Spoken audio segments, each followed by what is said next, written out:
Assalamualaikum warahmatullahi wabarakatuh. Saya Bismal Al-Kausar dengan NIM 21090350164.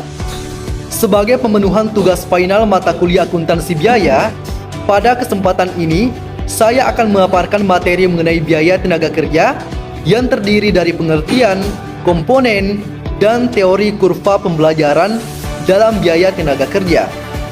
Untuk lebih lanjutnya, berikut penjelasannya. Yang pertama, pengertian tenaga kerja, biaya tenaga kerja.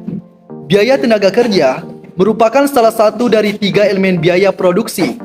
Elemen biaya produksi terdiri atas biaya bahan baku, biaya tenaga kerja, dan biaya overhead pabrik. Sebagai elemen biaya produksi, besarnya biaya tenaga kerja menggambarkan besarnya kontribusi tenaga kerja terhadap proses produksi. Kontribusi tenaga kerja terhadap proses produksi merupakan segala usaha fisik dan mental yang dikerahkan oleh karyawan pabrik untuk mengolah bahan baku menjadi barang jadi.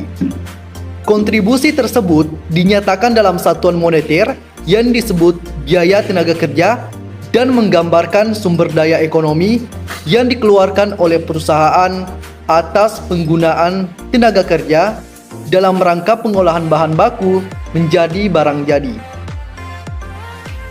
Yang kedua, komponen biaya tenaga kerja. Komponen biaya tenaga kerja terdiri atas 3, yaitu upah dan gaji, bonus, dan tunjangan. Yang pertama, gaji dan upah. Gaji dan upah reguler merupakan kompensasi reguler yang diberikan oleh perusahaan kepada karyawan atas usaha fisik dan mental yang dikerahkan oleh karyawan tersebut. Istilah gaji digunakan untuk kompensasi periodik, biasanya setiap bulan, yang diberikan oleh perusahaan kepada karyawan tetap. Sedangkan istilah upah digunakan untuk kompensasi yang diberikan oleh perusahaan kepada karyawan produksi yang diperhitungkan hanya untuk hari kerja karyawan tersebut. Yang kedua, insentif.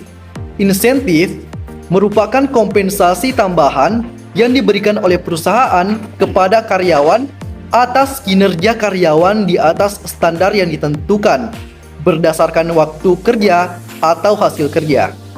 Perusahaan memberikan insentif kepada karyawan, baik individu maupun kelompok, untuk merangsang karyawan bekerja lebih produktif.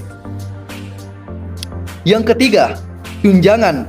Tunjangan merupakan kompensasi tambahan yang diberikan oleh perusahaan kepada karyawan selain gaji dan upah reguler serta insentif.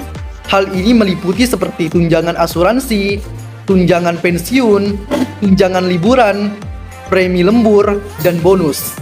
Walaupun jumlah secara individual relatif kecil, jumlah total tunjangan bisa sangat signifikan karena jenisnya yang beragam. Materi yang ketiga atau yang terakhir yaitu teori kurva pembelajaran. Teori kurva pembelajaran menjelaskan fenomena perbaikan efisiensi dan produktivitas sebagai fungsi waktu. Nah, teori ini menyatakan bahwa karyawan akan mempelajari keterampilan dan cara baru untuk menghasilkan produk yang sama secara berulang-ulang. Manajemen dapat menggunakan laporan perbandingan antara hasil yang sesungguhnya dan hasil kurva pembelajaran untuk menilai kinerja karyawan. Informasi ini membantu manajemen untuk menentukan sistem insentif yang akan dipakai. Perusahaan sebaiknya tidak memberikan bonus kepada karyawan yang sedang dalam proses pembelajaran. Nah, setelah selesai mempelajari keterampilan yang dibutuhkan, perusahaan menentukan standar untuk dicapai oleh karyawan sebagai dasar penentuan bonus.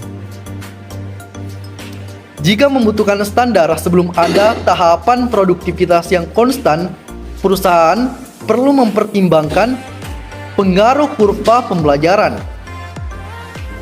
Nah, teori kurva pembelajaran adalah teori yang menyatakan bahwa setiap akumulasi unit produk yang dihasilkan 2 kali lipat akumulasi rata waktu per unit yang dibutuhkan untuk memproduksi produk yang sama akan menurun. Apabila pengurangan waktu tersebut sebesar 20%, maka tingkat pembelajaran adalah 80%. Apabila pengurangan waktu tersebut 10%, maka tingkat pembelajaran adalah 90%. Nah, apabila dibutuhkan 10 jam untuk memproduksi produk pertama, maka rata waktu yang dibutuhkan untuk memproduksi kelompok produk lipatan keduanya adalah 8 jam. 10 jam dikali 80%. Untuk lipatan produk selanjutnya, rata waktu yang dibutuhkan adalah 6,4 jam atau 8 jam dikali 80%.